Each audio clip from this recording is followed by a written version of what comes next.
صبح میں ایک طرف جانور کی قربانی ہوئی، وہیں دوسری طرف چولہوں پر مختلف قسم کے گوشت کے لوازمات بننا شروع ہو جاتے ہیں۔ ایسے میں انسان اپنے پیٹ اور صحت کو نظر انداز کرتے ہوئے خوب جم کر گوشت کھا لیتا ہے، جس کے بعد بیمار پڑ جاتا ہے۔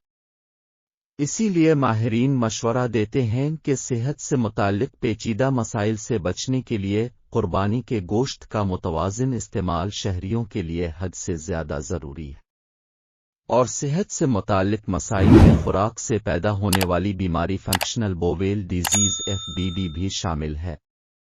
یہ بات آغا خان یونیورسٹی کے professor of medicine doctor SM Waseem Jafri نے جامعہ کراچی کے عوامی آگاہی پروگرام کے تحت عید الاضحیٰ پر صحت سے متعلق مسائل کے موضوع پر ایک لیکچر کے دوران کہی۔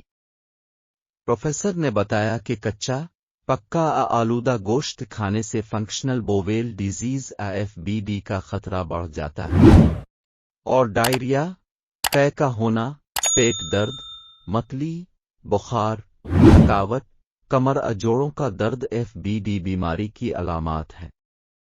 آسان علاج، اس سے بچنے کے لیے زیادہ پانی اور فروٹ جوس پئیں،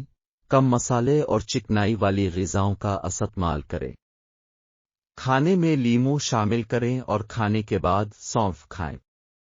انہوں نے کہا اس مرض میں بہت سی بیماریاں شامل ہیں جو دنیا میں صحت کا ایک بڑھتا ہوا مسئلہ ہے، اور بعض اوقات یہ جان لیوا بھی ہوتا ہے۔ اس کی وجہ سے ہیضہ، ہیپاٹائٹس A، ٹائفائڈ بخار جیسے پیچیدہ امراض پیدا ہوتے ہیں۔ احتیاطی تدابیر، اس صورتحال میں چند اہم احتیاطی اقدامات سے خوراک سے پیدا ہونے والی بیماری کی روک تھام کی جا سکتی ہے، جن میں ہاتھ کو بار بار دھونا، کھانا الگ سے پکانا، پکاتے وقت خاص درجہ حرارت کا خیال رکھنا، فوری طور پر فریج میں رکھنا اور ذاتی حفظان صحت کا خیال رکھنا شامل ہے۔